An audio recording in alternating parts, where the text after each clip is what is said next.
Hello everybody and welcome back to the Fortress of Solitude. Today we're going to be talking about Avengers Armageddon issue 3, written by Chip Zdarsky, with art by Ario Anindito, colors by Jesus Abertov, and letters by Corey Petit. David Colton goes too far this issue, as across the world military bases are attacked by the superpowered man, their weapons destroyed and their nuclear arms taken. Secretary Riani tells the people that the UN condemn these attacks, despite the perpetrator seemingly disarming them of nuclear capabilities, something many people around the world are actually applauding. Riani knows that this is all the work of an unchecked, superpowered force playing God with them, and she wants it to stop. Back in Stark Tower, Wolverine fills the team in on David Colton and how he got his powers from an origin box from the Ultimate Universe, when Logan had to use it to save David from dying, something Carol is not pleased with, but Logan had no idea what the powers would be. Logan believes that he did what he had to do to save the man, and figured with David now clearing up the world, he should show them the box to see if Reed or anyone could figure out if they could put the powers back in the box if they needed to. So I guess this really does all fall down onto Logan giving David the powers, since if he didn't, none of them would be in this sort of situation. They'd probably be still dealing with Red Hulk. They wouldn't have David running around unchecked. The whole Pandora's box analog with the origin box is not lost on me, especially with David, and I hope Zdarsky focuses on Logan and how he's reckoning with the thing he has now unleashed on the Earth. Reed's tests show that the box has multiversal energy signatures, but he has no idea where it came from. Sam asks what Tony thinks of it, but Carol reveals that Tony is busy dealing with the time device he found in Red Hulk's camp, along with how Ross just up and disappeared. The team go over what David has been up to and how none of them, not Captain Marvel or even Namor, could stop him, since they tried when he began invading military installations and he barely noticed them. I really do love the idea of a bona fide Superman being in the Marvel universe now. Of course, Marvel has its own Superman tier characters, but each have those little caveats that, make them different from Superman, where they're not on his level. You've got Sentry, who often goes crazy because of the Void, or you've got people like Blue Marvel, where they are very close to Superman tier, but they can still be taken down by other heroes. Here we have David, who so far has proven nothing can hurt him, nothing can come to his level, and not even Captain Marvel can put a dent in him. So I like that the world doesn't really know what to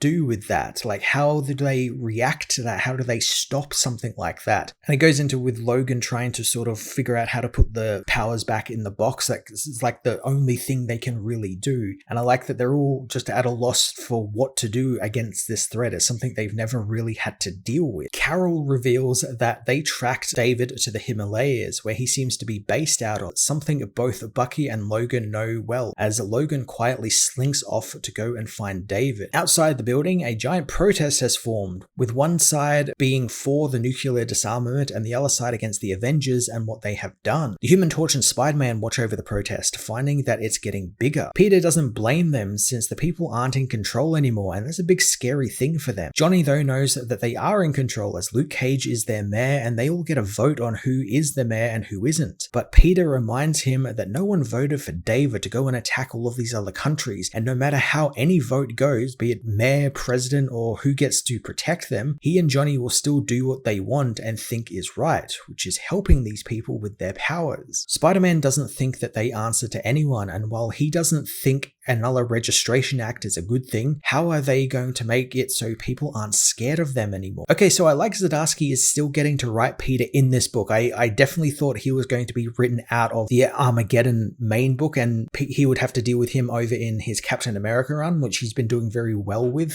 recently. So Peter being here is a big surprise, and I like it. I like Peter getting caught up in this stuff with the regular people is great. It's a great use of the whole friendly neighborhood Spider-Man thing that he was pushing in that first issue, and how he didn't want to get involved in the big event. So it keeps him involved, but it also keeps him down in that ground level. I also think it's Zdarsky making use of what he could with Spider-Man. I'm sure there was probably some sort of editorial mandate where he wasn't able to put him in the big event and use him in all the scenes with the stuff with like David and, going off to war with other countries and all of that. So he's using him really, really well here and pairing him again with one of his best friends. Johnny understands his friend's argument, but none of them asks for their powers they have. They have to take responsibility to use them now, though. Back in Russia, General Ross awakens in the hands of the Winter Guard, angered that they dared imprison a US citizen. Maxim introduces introduces himself and tells Ross that he is free to go, but where will he go, since he unlawfully attacked his own country and then he was almost killed by the Avengers. Heroes America didn't even elect to protect them. Ross just wants to be let out, so Maxim lets him go, revealing that they are deep in the middle of the frozen forests of northern Russia. Ross is intent on getting back to America, but Maxim reminds him that he doesn't have a home anymore, and he's not even a general anymore, and the America he grew up in is over, something that he grieves as well with Ross, since when the Soviet Union died, there was a promise of freedom that was directly inspired by America, and while it's not been easy, Russia is strong and is looking for the future, and a future Ross can have again if they come together to try and stop David Colton from destroying everything. So I said in my review of the last issue, Ross is probably going to be brainwashed by the Russian, and I think we're starting to see the start of that here, with Maxim trying to convince Ross that they need to work together to stop the common enemy, that being Colton, who has attacked all of these nations. But in reality, he's probably trying to hit America while they are weak and without nuclear capabilities. Maxim knows that Ross was dosing himself with experimental gamma radiation to become the Red Hulk, but now he has a better solution in mind that will make Ross unstoppable. If they plan on pitting Red Hulk against David again, I have to imagine they've got some big power-up coming Red Hulk's way. Maybe Russia has their hands on a Origin box and they're going to give it to Ross and it's going to give him some extra power or something. I'm intrigued to see what exactly their whole deal is, and this probably explains why later on we see Ross, and from what we've seen in previews,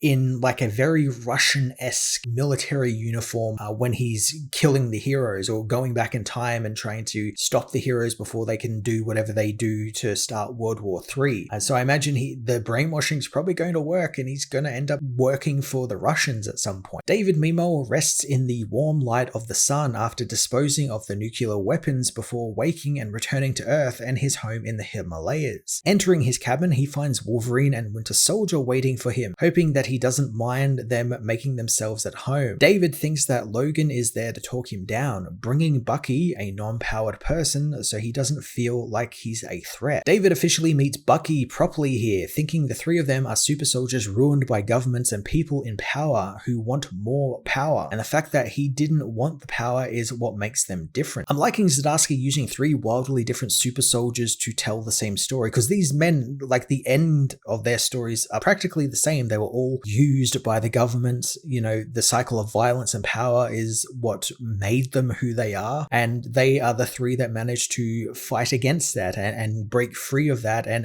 actually know what is going on in the world and know the score and want to try and work to stop it. So they're three kind of like-minded people, and I'm intrigued to see where Zdarsky is going to take it with these three characters. David asks the two heroes if they are going to try and stop him, and Logan tells him that getting rid of the nuclear weapons was a good idea, but the world has been fighting for as long as he's been around, so he would need to get rid of the tanks, then the guns, then the soldiers too, meaning it will never stop and will just continue until David has gotten rid of anyone who stands against him. David thinks that that's the right thing to do, but Logan reminds him that they are not in charge and they just have to let sleeping dogs lie until those dogs decide to wake up.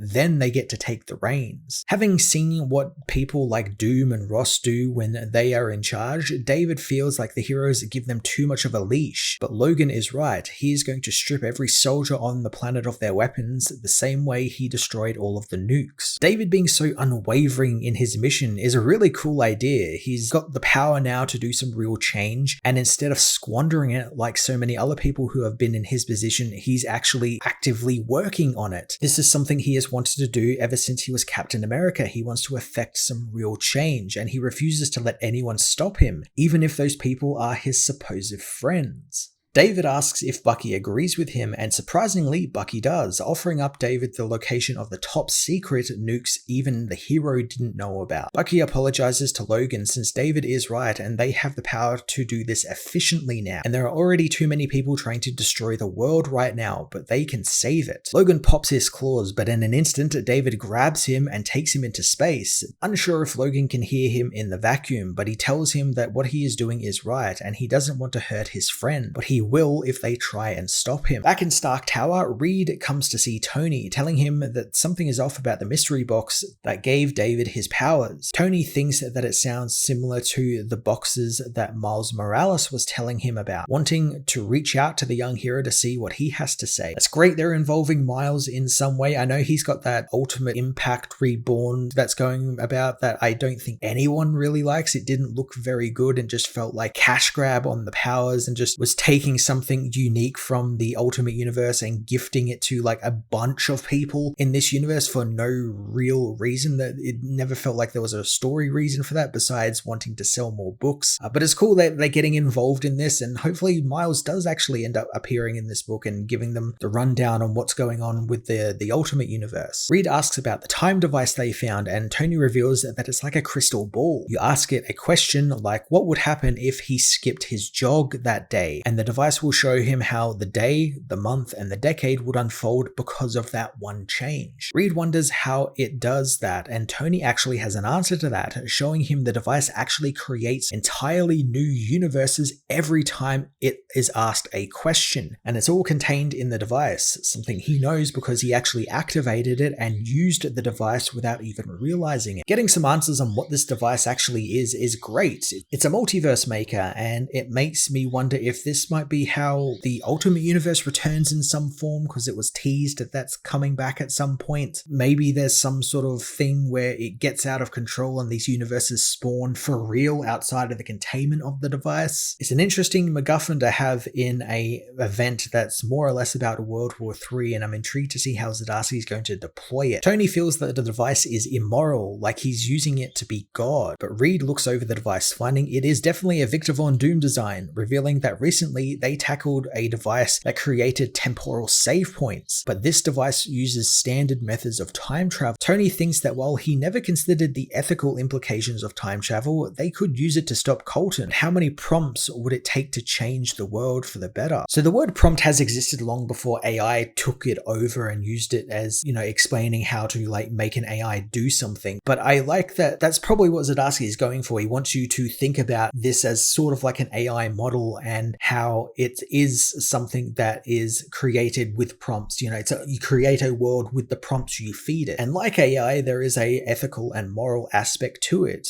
Like I believe it's morally wrong to use AI to create whole movies or clips of people doing things they never did, so on and so forth. And I think that's what Zdarsky is going for here. It's morally wrong to use this device since it's altering the world on an unfathomable scale, and no one should have that much power over people. Suddenly, the lab explodes as it's hit by something, and Reed checks the hole in the ceiling to find Wolverine was thrown into the building as David arrives, having overheard Iron Man's ethical dilemma and agreeing it is indeed unethical. Tony tries to fight David, but his repulsors do nothing to the man as he slightly crushes Iron Man's helmet, forcing Tony to deal with trying to rip it off before he can do anything else. David tells him that he's going to remove the temptation of using the time device by taking the device himself, and telling Tony to leave him alone and be a creator he claims to be, and actually make something that will help the world for once. Elsewhere, Riani contacts Nick Fury Jr., surprised after what happened in Latveria that S.H.I.E.L.D. is still around. Nick explains his sponsors know that the situation was well out of their control once Red Hulk went rogue, but his focus now is on David Colton and how he got his powers from a mystery box, something which several other people have used to get powers as well. Riani doesn't like the idea of even more powered people running around, asking if Fury is intending on using a box if he finds an intact one, but Fury does not plan on using it. However, he doesn't want anyone else to either. He has to end the call though, as Black Panther has arrived in his lair, dumping a vial of something on the table and demanding to know who else he is trying to kill now. In New Mexico, Captain Marvel helps out with the cleanup of an American military base when Tony contacts her, telling her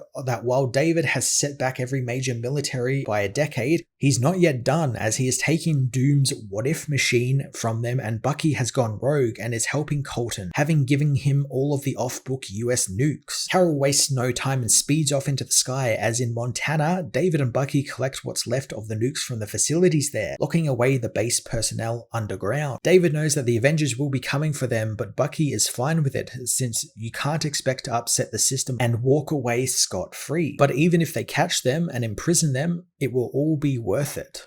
I really like this twist of Bucky joining David. It makes a lot of sense since I think Bucky sees a lot of Steve in David, him wanting to do the right thing and actually save the world with the power he has. And with Steve not there, I guess Bucky sees he's honoring his friend by helping out a former Captain America who very clearly just has that one goal in mind: save the world. Bucky knows they all talk about doing good, but then turned a blind eye to the insanity that is having nuclear warheads just sitting in every country, waiting for one madman just to set them all off. He figures that while they worry about the Doctor Dooms of the world, it's men in suits with terrible childhoods that could easily wipe them out. Before David can talk, Captain Marvel arrives, hitting him over and over again. She tries to tell David that he is killing them and not even realizing it, but David hits her high into the sky, telling her to just stop. He tells Carol that he just made the world a better place as Iron Man and Vision arrive to back Carol up. Tony tells Bucky that this makes him no better than Ross, but Vision cuts them off as he has been alerted to something happening. Back in Nick Fury's bunker, T'Challa reveals that he knows that Nick gave the world's militaries a weapon that S.H.I.E.L.D. developed years ago that could harm the Hulks, something T'Challa found out when he discovered the Hulk soldiers he fought in Symkaria weren't healing from their wounds. Nick doesn't understand why the hero is angry since people are protecting themselves from the most destructive creatures in existence, believing that the heroes have such an ego to think that they must be the only ones allowed to protect the people. He asks if T'Challa wants to know what S.H.I.E.L.D. stands for now, revealing that it stands for Strategic Human Intelligence Enforcement and Logistics Division. The two have to put their differences aside though, as a red alert